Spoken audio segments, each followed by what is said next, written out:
Me just a There we go. Okay, my name is Sam. And this is my first interview actually. So I've made a little document of just notes and stuff for me to refer to. So if you see me kind of scrolling with my eyes over here, that's what I'm doing. Um, Sounds so I did my homework. I've been listening to you guys at work all day today. Um, I actually went out to my car. I take an hour break and took a nap with the heat on, and your music is what I fell asleep to, and it was very, very peaceful. perfect. Um, I love it. I see that you guys met on Tinder. You matched Yes. in 2014, and duetted a song by the Civil Wars. And you guys are a new artist for me. And the first time I ever listened to you, that's exactly the vibe that I got. I was like, wow, this is like Civil Wars vibe. I love it. Was being a musician something that you had written about in your Tinder bio? And how did it come about that you guys became a band? Was it right away, or was it like relationship first and then kind of music later? So it really started kind of with the music. Basically, I was just using Tinder and swiping right on anyone with an instrument. Like, so Love I it. was like, oh, he's got a guitar, swipe. And he was basically swiping right on any woman. Yeah, So pretty much just blanket swiping. But it yeah, makes me feel like, oh well, dang. I had a picture. I had a picture with a guitar in there, but I didn't really mention that I really wasn't a musician at the time. I was actually coaching football. But it was coming to the end of being in school, and I was gonna have to decide whether to keep coaching football or try music for a while. So I decided to do that once I met her. Yeah, and I had just started doing music and doing my solo work because I had kind of put it on hold for a couple of years and went to school for something else, and then was like, no, I like lost my passion. I need music in my life, and I just decided I was gonna go back into that. And we talked on Tinder for a bit and then decided to meet up. And that's when we had both separately worked on Poison and Wine by the Civil Wars and got together and sang it. And then Wow. I heard our voices in the harmony and the blend, and I was like, oh man, okay, I guess we need to do something. That's so cute. Is there one of you that's a stronger songwriter or has more like an aha moment when it comes to lyricism? I'd love to know more about like the creative process and if either of you excel with like a certain part more. Yeah, I would say like Luke starts Yeah. nearly every song, and then I kind of come in the back and do like the other point of view or just like the harmony writing or piano writing. Mm-hmm. But you start most of the um like The melody yeah, and melodies, the the like lyrics. lyrics, Yeah. mostly me, but and like conceptually, but Yeah. then I always have Morgan either, if it's like more of a call and answer song with the two perspectives of two different people, then I leave that for her to write. Mhm. Or a lot of times if I have written like what I think is a whole song, I always want her to go back and like basically be my editor and Yeah. maybe be more concise, or like, oh, we don't need this part. So yeah, that's kind of how the process goes, because I'm just always also, like, by my nature, I sit around and just mess around with a guitar. Like, Morgan is very task oriented, and she's always got something she's working on, whether it's for music or like booking, helping her siblings with various things. She's always got some iron in the fire, whereas I'm more like, I'm really good at taking time and not doing a whole lot other than playing guitar. So You're just like ever writing. I yeah. mean, you should see the notes on his phone. There's just millions of different like lyrics here, like half a song here, and Yeah. so then we kind of piece it all together. Mm-hmm. Yeah, the having the spare time to like just wanting to be on your guitar and spit lyrics here and there is definitely not a bad thing, in your Yeah. guys' No. situation, because I mean you've got like endless content basically, Yeah. there's always Yeah. Exactly. something waiting.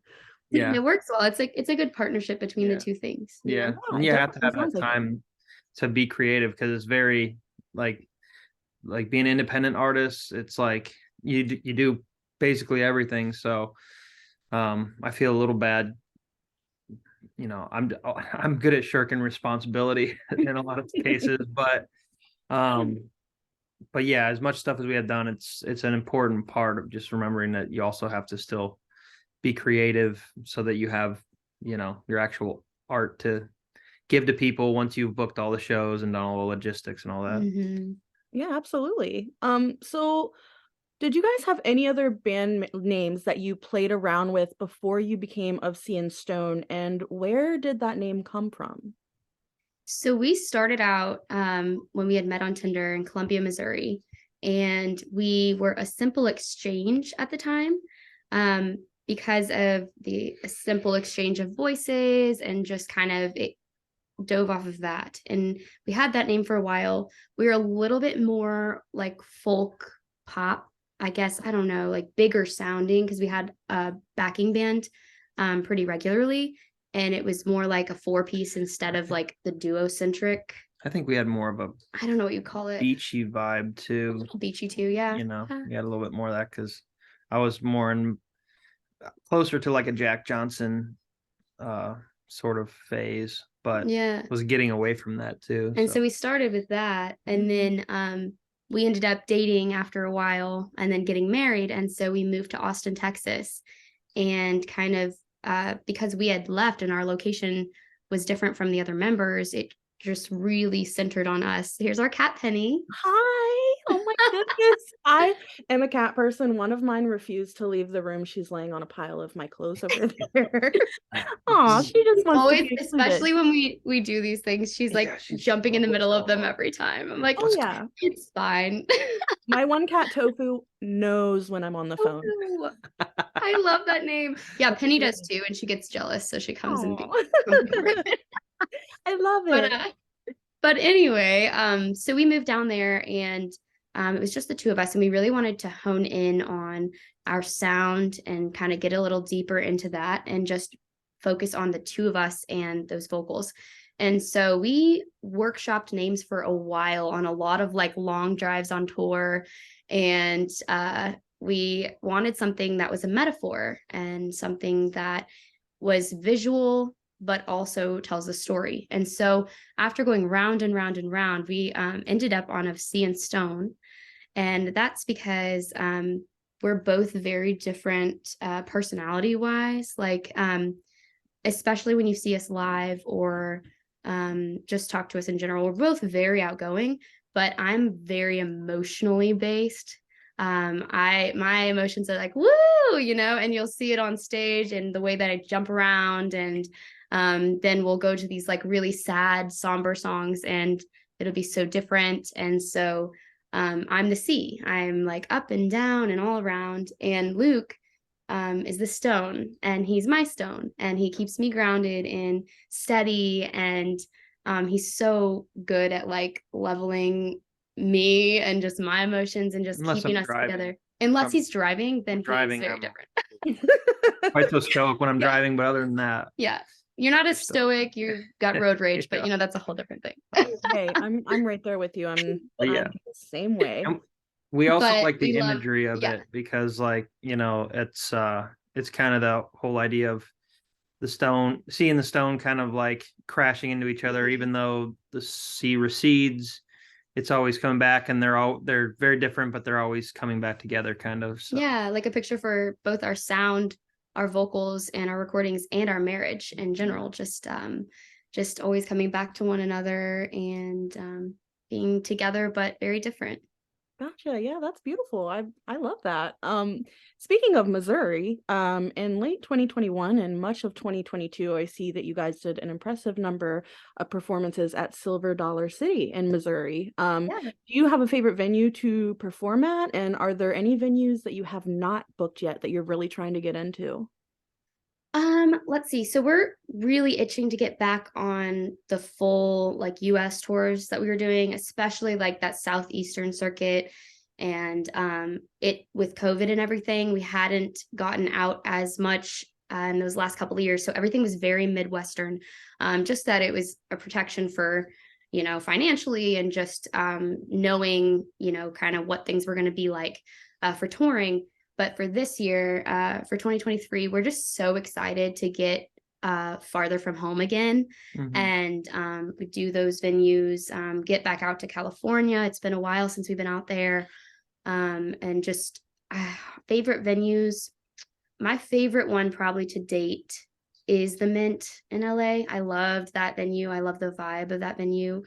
When we played that way back. But it's also hard because I love Rose Music Hall and the Blue Note in Columbia, Missouri, because they're our hometown.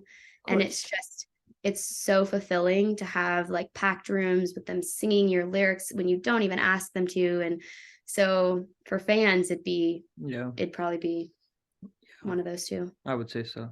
We're also trying to get a little bit more into festivals than we had in definitely the last few years, but getting into that world is, kind of opens you up to a lot of new eyes and ears. So that's one of our focuses for this year. Yeah. So I think we definitely want to kind of build towards around those festivals and just find more people, new fans, and keep growing. Yep. Yeah, awesome. So outside of music related activities like writing, recording, touring, what do you guys do together as a couple to spend time together and take a break from being like in that music zone? We do a lot of different things. We I was gonna say we love like cocktails, like especially love to go out and get a drink. Sure. Especially like just like layered ones, like just totally different. And then we love coming home and then trying to recreate them together, which is really fun. That's Or so like cute. learning things. We love like learning different techniques like that. And it's with food and drinks. Like if we find a really good meal out, we're like, okay, let's make this at home because it'd be so good. So we tried gnocchi for the first time a few months ago. It was very good. It was good, but man, it's time consuming. Takes a lot of time. But yeah, so that's probably the main thing that we do. I mean, we all do also travel, outside of just music. We try and do as much of that as we can. Went to Europe last summer, loved it, which was nice. And then we but yeah, I would say as far as just like spending time together as a couple, either going out to eat and drink, and then we do cook together a lot at home too, just to kind of give ourselves as much as we Can you hear that? Sorry. Yeah, it's okay. My computer. I was like, how do you turn it off on the computer? But as much as we travel for music too, it is nice to just when we get a weekend or a couple weekends in a row where we're not on the road, it's nice to cook a meal here and just watch Netflix and chill out a little bit. Reset. So we kind of, since we do so much with music and just it's always a lot of travel. If we're not traveling for like a vacation, a beach vacation, or like going to Europe or something, we really do just enjoy our downtime just together because we do, doing the logistics of touring and like all the stuff that we do, you get kind of tired. So you're like, all right, let's just hole up in here and watch a movie or, Yeah, I can only imagine it's got to be a lot, handling all that by yourself and just, always music. Like being at home and just chilling on the couch watching Netflix must be like heaven sometimes. It's really nice. Yeah. We do partake in that. We love music too. But, don't get me wrong, but yeah, it's like anything, if you do it enough, it can become a job. And anybody who's ever gone on tour at all, it's more work than you realize, as much fun as it is, but it can take it out of you a little bit. Wouldn't have it any other way, but yeah, I definitely cherish the time we get, the downtime we get, for sure. Yeah. Of course. Same here. I'm definitely not quite as busy as you guys, I'm sure, but downtime is yeah. So what's next for you guys? Are you working on any new projects? Are you working on, getting on a big tour this year? What's like the main focus right now? Yeah, so we are working on booking tours for this year. We've got a few anchor dates, places, festivals, excited to announce later. And then music, as far as recording, we've got a new song coming out soon, and we'll probably do a few more singles before a full album. So we're super excited. A lot of different irons in the fire. So we don't have a hard date on the album yet. Maybe fall though. Yeah, probably most likely fall by the time we get it all recorded. We haven't gotten in the studio with a whole lot of it yet. So yeah. But that's definitely, it's been the first album we released when we first changed our name in 2017. That's the only full album we've done. It's been singles since then. And so looking forward to sitting down and actually like putting a whole album together and kind Yeah, of, conceptualizing yeah, it, and exactly. we've got some really cool ideas, so I'm Mhm. excited to kind of do that whole thing and actually get vinyl, because we've got fans itching for the vinyl, and I mean I'm itching for one of my own, so like let's do it. Yeah. So just Yeah. different stuff like that. We always have new merch coming around, like generally my sister actually hand designs all of our merch. She's amazing. That's awesome. um yeah, so we got a lot of like one of a kind pieces, and they're always kind of rolling through on tour. So Hmm. yeah. Awesome. Well, I definitely look forward to hearing new music from you guys. I downloaded like everything, and for the past couple days have just Hey. been like, and like I said earlier, my car just put the heat on and fell asleep, and it was like one of the best naps I had in a while. But I really appreciate you guys taking the time to talk to me, and thank you for joining us here at Shutter 16. I'm gonna go ahead and let you go, but again, thank you so much for talking to me. I really enjoyed this. Yeah, Thank anytime. you. We appreciate it. Yeah, absolutely. Have a good evening, and bye bye, Kitty. I know you. I see She's you right getting text. here. Say goodbye, Penny. All right, bye guys. Bye. Bye.